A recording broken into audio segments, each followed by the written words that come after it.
tell me what to do. I don't give a damn if you say you disapprove. I'm gonna make my move, I'm gonna make it soon. And I'll do it cause it's what I wanna fucking do. Cause all these opinions and all these positions, they come in millions, they blocking your vision. But no, you can't listen, that shit is all fish. Alright, so I actually just want to talk about an article I read the other day. And it was saying how diets don't work. So, to me that's actually quite funny, because when I periodize programs, you know, I vary my results all the time throughout the beginning of my fitness journey. I've been getting different results by manipulating the training and the way of eating. Okay, so again, instead of calling it, I have a video on you know, fad diets, right? And instead of calling it dieting, I like to say it's a way of eating, because when I am creating a program and I devise a way of eating. So for instance, right now I'm switching it over to mass gaining program, and now I have to eat different than when I was doing just a conditioning program, or if I decided to start cutting and, you know, cut down fat, it would be again a little bit different. I mean, the core principle of healthy eating, weight loss, stuff like that stays there, and around that core principle, some things shift and some things change. You know, the macros change a little bit, the way I do things change a little bit, right? But nonetheless, it's still a diet, right? And how I manipulate it, it's a diet,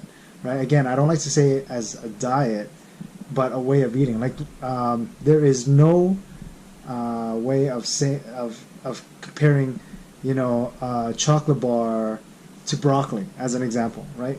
There's just no way that you can say that diets don't work, because just by choosing to eat broccoli is kind of choosing a diet, right? And to me, it's a little bit kind of that's more dangerous information to put out there. And the article was talking about fat shaming, and that I agree. Okay, there's also fit shaming, right? I've been fit shamed, as ridiculous as it sounds. I know fit shaming is a real thing, right? For people being too obsessive, you know, looking too gross, you know, looking too skinny, whatever, right? So it's a real thing, you know, and yeah, I don't agree with either of that. Okay, I don't agree with fat shaming. I don't agree with fit shaming. You know, your lifestyle choices is literally your choice, but to go and say, oh, I can't do anything about it. There's nothing that I can change about that. It's very victimhood mentality. Because just working with people, I've worked with an individual where she had to go to the doctor, get prescriptions for her legs, really bad inflammation. She could barely walk now. She's doing crazy runs, you know, 100 squats. She does this for fun now, right? And actually, she's coming here today for another training session, and she's doing some astronomical things that she could never have even thought of. And I have this all documented, you know, her stating that you know, every time she comes here, she's so surprised about how much she can do. But before that, she also had that victim mentality, right? So for us to put out information and give people permission to have a victimhood mentality, I think that's more dangerous than, you know, than anything else, right? To go and put out information saying that, you know, dieting doesn't work, you know, and then giving these anecdotal situations of people doing things, and I get it. Okay, you know, they were talking about somebody not eating and until they were passing out and stuff like that, and you know, and to me, there's nothing wrong with fasting. I fasted 20 hours consistently for like a year, and every single day. And there's nothing wrong with fasting if you understand it. And that's the key thing that I like to emphasize, is if you understand it. Okay, you can't just go and actually I just posted a video, I think it was just a couple days ago. Just because you see that I'm drinking oils doesn't mean you go and you drink oils, because quite frankly, if you're doing it wrong, it can be detrimental, right? I'm a very big advocate of fats and oils, consuming a lot of fats and consuming a lot of oils. I go 150 milliliters and more of just drinking straight oil. And before I started that's pretty disgusting. It's a lot of oil, and yeah, like that's what I do. But just because you see me do it doesn't mean you go and do that and not understanding it, because it can be detrimental. Okay, so a lot of people that are going, oh, I'm just not eating and passing out, it's a lack of understanding. So when we talk about diets, people are going about trying to diet and it's not working. It's not because it doesn't work. It's because of lack of understanding. So fasting is not starving yourself. That's the thing. People have this assumption, and I've been fit shamed for fasting. You know what I mean? So yeah. But when you actually know how to fast and the benefits of fasting, huge benefits for fasting, that you're not passing out trying to fast.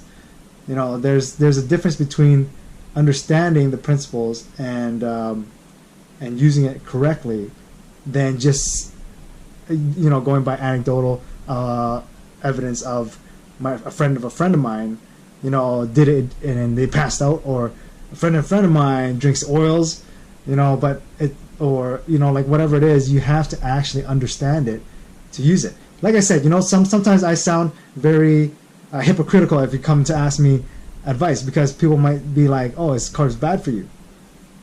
And then if I'm doing a building program, I don't use carbs for building anymore. There's different strategies now that I apply. But the fact of the matter is, if they say, carbs bad for you, I'll say yes, carbs bad for you, right? I'm talking to somebody that's trying to lose weight. I don't get into details. Carbs bad for you? Yes.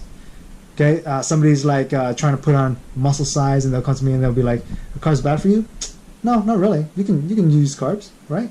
You can use carbs during your workout, right? Because it'll make you look fuller, right? So it's gonna absorb more, because carbohydrates holds water, right? So when it's holding water and retaining water, it's gonna make you look fuller. It might make you look softer, but it's gonna make you look fuller, right? It retains the water. It holds water.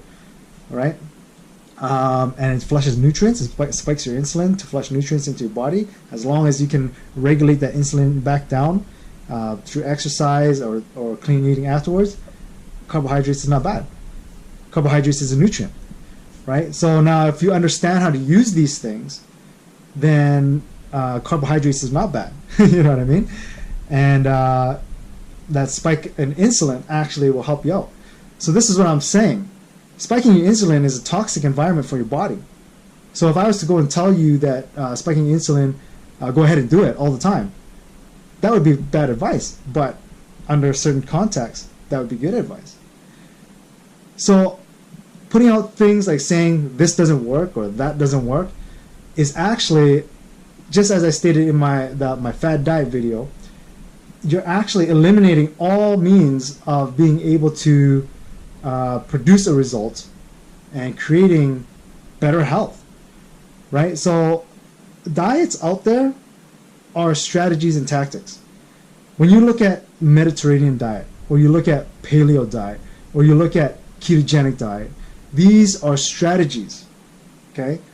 These are way of eating for a specific result. So when I look at a diet, I'll say, okay, why are they doing this? What is the bodily reaction biologically?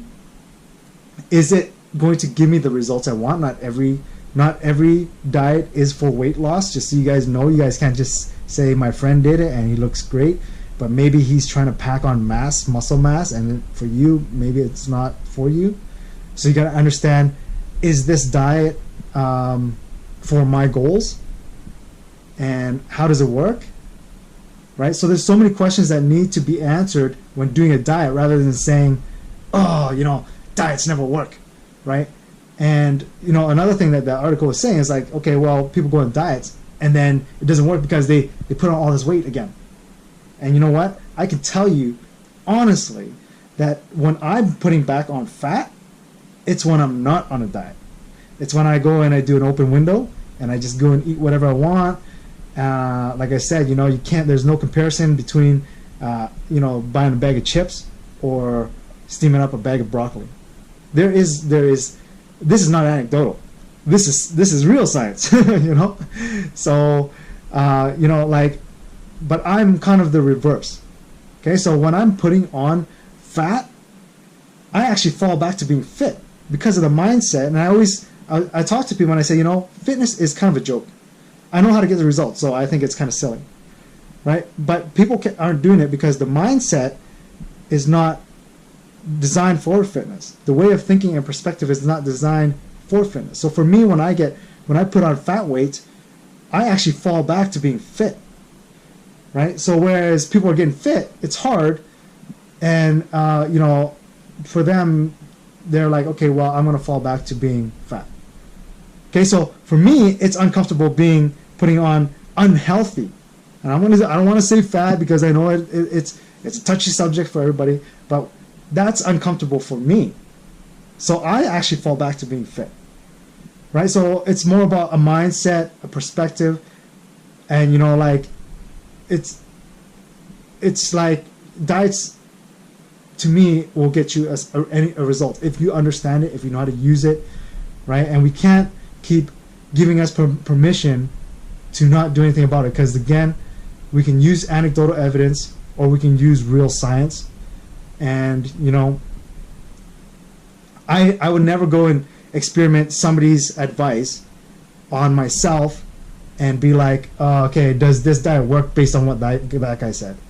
I would be like, okay, does this diet work? Let me check out the research, not from one source, but multiple sources, many sources. I have tons of books. It's continuous education on this. This is what I love to do, and it's a continual thing to learn this stuff. You know why? Because this information changes, right? And what works today, there might be better information tomorrow. Like just look at the history of the food pyramid. Like they were all about grains, and this is another reason why we all think that we all have this idea about eating so much grains. We've been programmed to consume that way, and like I said, as silly as that might sound, oh yeah, like we're brainwashed. But like I said, it's a mindset. A lot of it is mindset, right? A lot of this, I would say, this is more mindset. There's a fit mindset as opposed to a fat mindset, and that's really what makes the difference. So if you're able to change that, and determine exactly what you want. If you want to feel fit and healthy, then there's a choice to be made on what you eat and what you drink and what you consume and what you do, right? That's a whole fit mentality.